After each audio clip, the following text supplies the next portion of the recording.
Welcome back to Tombstone's Takes. I'm Tombstone and I'm a librarian.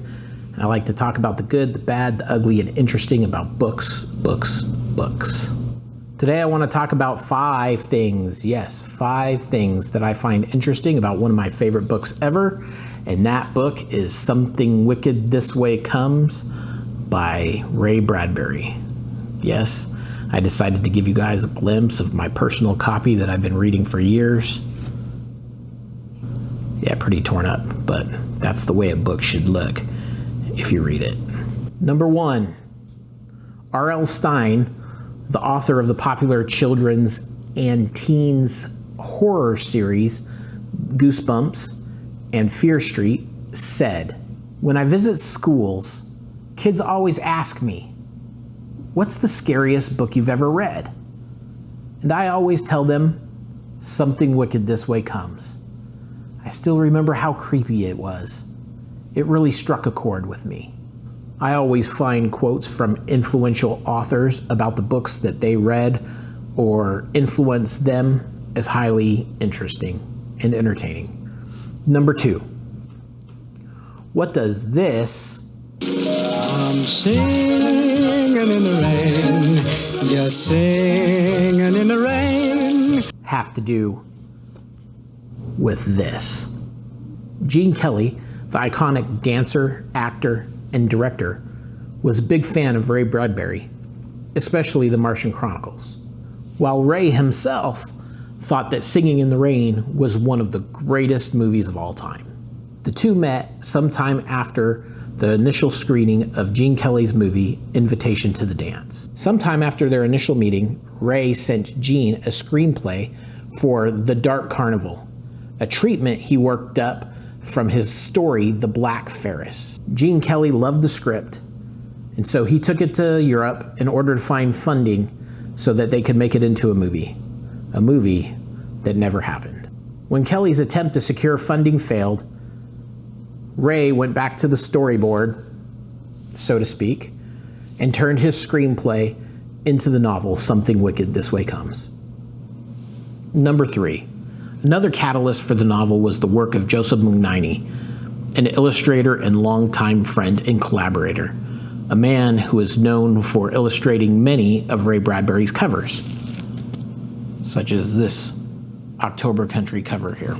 After seeing an illustration from Joseph about a Renaissance circus train, Ray and Joseph tossed about the idea of coming up with a story in an illustrated work about an evil circus, and that work never materialized. Number 4, the book went from a short story to a screenplay to a novel, and then finally in 1983, almost 21 years after the novel's publication, it finally became a movie. Number 5, in his book about the entire horror phenomenon, Danse Macabre, Stephen King presents a discussion about Something Wicked This Way Comes. And some of that discussion comes from his personal correspondence with Ray Bradbury. This discussion about Something Wicked This Way Comes in Stephen King's Danse Macabre cements its place in the horror canon. Now, I know I told you we were going to talk about 5 interesting things about Something Wicked This Way Comes, but I lied.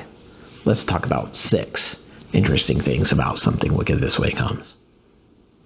For those of you who need a background into what the book's about, let me read a little bit about the description. For those who still dream and remember, for those yet to experience the hypnotic power of its dark poetry, step inside.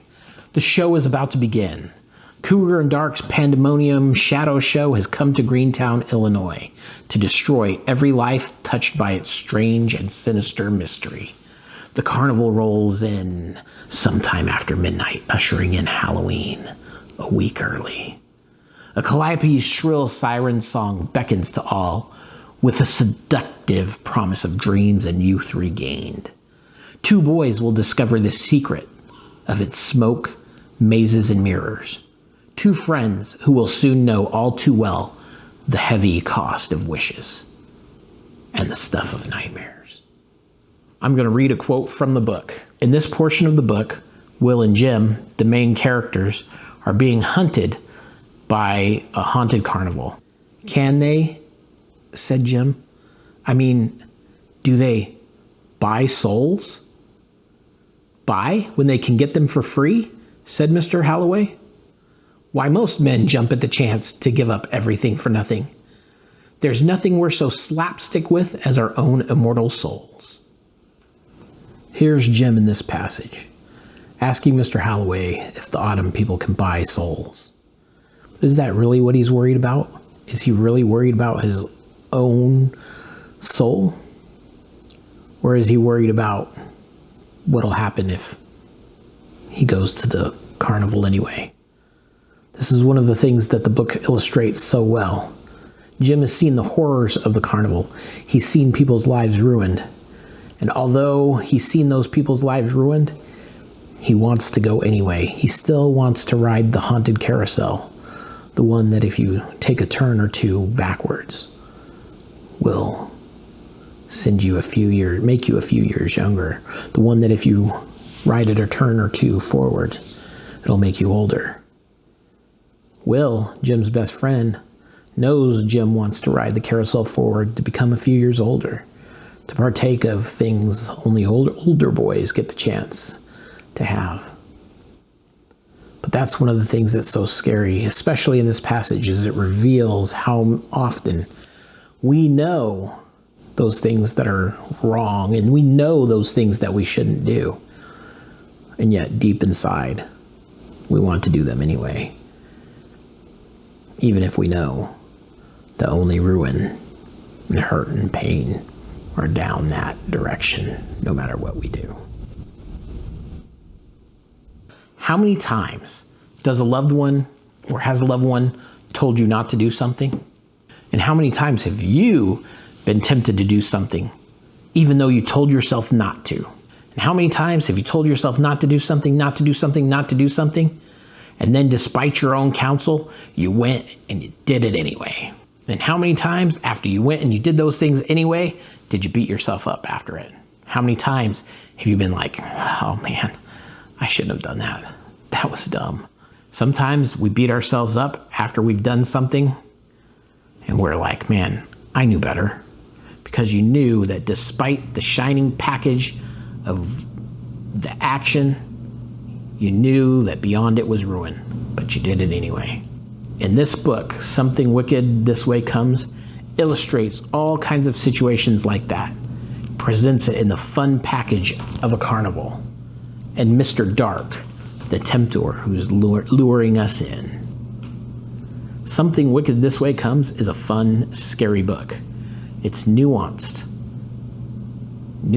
and scary, except when it's not, and Ray Bradbury is hitting you over the head with larger-than-life depictions of not just horror, but the things that we do to each other, and then call it good. And there you have it. 5. Nope, not 5, but 6 interesting things about Something Wicked This Way Comes. Thanks for sitting with me for a few minutes. If you like this video, please like and subscribe. This is Tombstone Takes. Yes, people call me Tombstone.